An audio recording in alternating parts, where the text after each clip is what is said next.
চোখ বন্ধ করে তুমি যাকে বিশ্বাস করবে, একদিন সেই মানুষটাই তোমাকে বুঝিয়ে দিবে যে সত্যিই তুমি অন্ধ ছিলে। আসসালামু আলাইকুম, আমি সাথে আক্তার চ্যানেল থেকে আপনাদের সবাইকে স্বাগতম। প্রতিবারের মতো আজও একটি ভিডিও নিয়ে হাজির হয়েছি। আশা করি আজকের ভিডিওটা ভালো লাগবে। উপস্থাপন করছি দুহার থেকে। আজকে ঘর গোছানো ভিডিও নিয়ে চলে আসিনি, আজকে সংসারের কাজকর্ম নিয়ে চলে আসছি। আজকে সকাল সকাল উঠে নাস্তাটা করে নিচ্ছি আপনাদের সামনে। আজকে কিন্তু আমি নিজে নাস্তাটা বানাই নাই, আজকে কিনে নিয়ে আসতে হাজব্যান্ড খেয়ে চলে গেছে। তারপর আমি নিজেরটাই খেয়ে নিচ্ছি রিল্যাক্সে। কখনোই কিন্তু আমি রিল্যাক্স নিয়ে খাওয়াটা খাইনি সকালে নাস্তা। তো আজকে একটু সময় পেয়েছি, যেহেতু নিজে নাস্তা বানাই নাই। তো খেয়ে নিলাম। এখানে 2টা রুটি আর ডাল ভাজি নিয়েছি, আর একটা সমাচা নিয়েছি। এর মধ্যে একটা রুটি কিন্তু আমি রেখে দিয়েছি, খেতে পারি নাই। তো একটা রুটি একটা সমাচা খেয়েছি তার জন্য, আর একটা মিষ্টিও খেয়ে নিয়েছিলাম। তো এখন খাওয়া দাওয়া শেষ। ও যে প্লেট বাটি ছিল সেটাও কিন্তু ধুয়ে নিচ্ছি। সবসময় ধুয়ে রাখি, আজকে কোনো থালা বাসন নেই যেহেতু ওরা এখন উঠে নাই। তারপর আমার কিচেনটা সুন্দর করে পরিষ্কার করে নেব। তো এক এক করে আমি কিছু কমেন্টস করব কিছু আপুদের। নিতাই বাবু চ্যানেল থেকে এক আপু বলেছে, আপু তোমার রান্নাঘরটা খুব সুন্দর পরিপাটি। আর বাংলাদেশি ব্লগার লিপু আপু আমাকে সুন্দর একটা কমেন্টস করেছে, আপু তোমার রান্নাঘরটা মাশাআল্লাহ অনেক সুন্দর। আকিব রাকিব মম ব্লগ থেকে এই আপুটাও আমাকে কমেন্ট করেছে সুন্দর একটা, আপু তোমার রান্নাঘরটা অনেক সুন্দর গুছানো। তো আপু তোমাদেরকে সবাইকে ধন্যবাদ এত সুন্দর একটা কমেন্টস করার জন্য। আমি সবসময় সুন্দর করে পরিপাটি করে আমার রান্নাঘরটা গুছিয়ে সুন্দর করে রাখি। ছোট রান্নাঘর, তারপরও তোমাদের ভালো লেগেছে, তাতে অনেক খুশি লাগলো, ভালো লাগলো, ধন্যবাদ। তারপরে আমার বাসায় একদিন আগে আগের দিন রাত্রে ডিম নিয়ে আসছিলো। সেই ডিমগুলো এখনও ধুতে পারিনি। তো ভাবলাম আজকে যেহেতু হাতের সময় আছে, তো ডিমগুলো একটু ধুয়ে নিই। আগেই আমি ডিমগুলো পানিতে ভিজিয়ে রেখেছিলাম, আর একবার পানিও পাল্টিয়ে দিয়েছি, তাই ময়লাটা উঠে গেছে। খুব সুন্দর করে ডিমগুলো ধুয়ে নিয়েছি। তো এখন এক এক করে ডিমগুলো ধুয়ে নেব। ধুয়ে আমি শুকিয়ে নেব, পরে ডিমের বক্সে ভরে নেব। আমি আরও একজন আপুর কমেন্টস পড়ব। লিলি নীলু ব্লগ এই চ্যানেল থেকে এক আপু আমাকে কমেন্টস করেছে, আপু মাশাআল্লাহ ভালো লাগলো, এত সুন্দর সবজি আর একসাথে নিয়ে আসলো ভাইয়া। আরেকজন আপু আমাকে কমেন্টস করেছে, সাইদাস বরন্দন বিলাস, ভাই এত এত সবজি কত দিনে খেয়ে শেষ করবে, আমাদের কি কিছু কিছু ভাগ দেওয়া যাবে?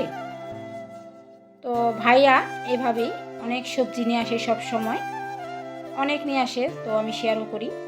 তো আজকে রান্না করার আগে কিছু সবজি নিয়ে আসছে, আলু আর শুকনা মরিচ, কাঁচামরিচ, লবণ, টমেটো নিয়ে আসলে। এগুলো কিন্তু আগে নিয়ে আসে নাই। যাই হোক, খুব ভালো লাগলো তোমাদের কমেন্টস শুনে। এভাবে পাশে থাকবা, সুন্দর কমেন্টস করেছ, ধন্যবাদ। আর এখন নিয়ে আসছে কিছু ঝাটকা মাছ, তো সেগুলো এখন কেটে ধুয়ে নেব। তো কেটে ধুয়ে নিয়ে আসলাম, এখন কিছু বক্সে ভরে নিচ্ছি। আর আমি কিছু রান্না করব আজকে। তো আজকে খুব সিম্পলভাবে রান্না করব। আজকে কোনো সবজি দিব না, আজকে আমার মন মতো করে মজার রান্না করে নেব। তো পুরো রান্নাটাই শেয়ার করব, তার জন্য কিন্তু আমার চ্যানেলে চোখ রাখতে হবে। আজকে ঝাটকা মাছটা রান্নার পাশাপাশি আলুর ভর্তা বানাবো, পাতলা ডাল রান্না করব টমেটো দিয়ে, আর মূলা ভাজি করব। সেটা কিন্তু আমি অফ ক্যামেরায় রাখবো।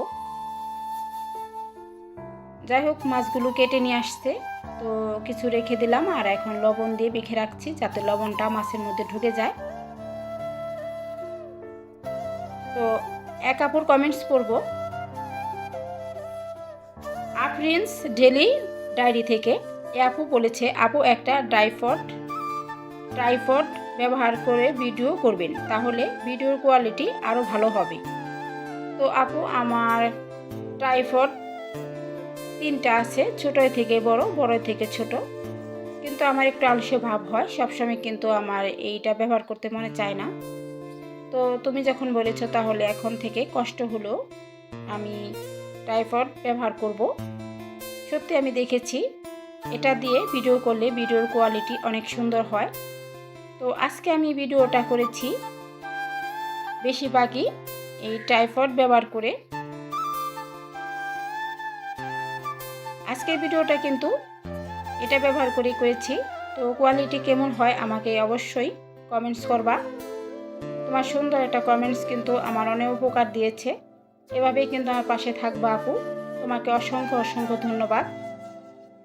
আমরা কিন্তু একে অন্যের পাশে এভাবে না থাকলে কখনো এগোতে পারবো না।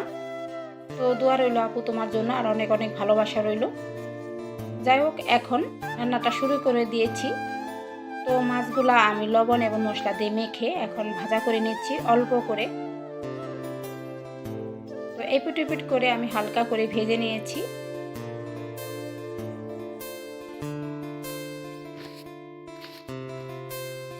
তো মাছগুলো আমার ভাজা হয়ে গেছে। এখন ওই তেলের মধ্যেই কিন্তু আমি আজকে পেঁয়াজ দিব না, আস্ত পেঁয়াজ দিব না। আজকে আমি পেস্ট বানিয়ে নিয়েছি ব্লেন্ড করে। আর এখানে ব্লেন্ড করে নিয়েছি টমেটো। তো একটু ভাজা করে নিয়েছি পেঁয়াজ, তারপরে দিয়ে দিলাম আদা রসুনের পেস্ট, তারপরে ভালো করে একটু ভাজা করে নেব। তারপর দিয়ে দিলাম লবণ। এটা কিন্তু রেসিপি হিসাবেই শেয়ার করলাম, ভিডিওটা একটু বড়, আপনারা ধৈর্য দিয়ে দেখবেন। এখন হলুদ, মরিচ এবং ধনিয়া গুঁড়া দিয়ে দিলাম। তারপর নেড়ে চেড়ে একটু কষিয়ে নেব।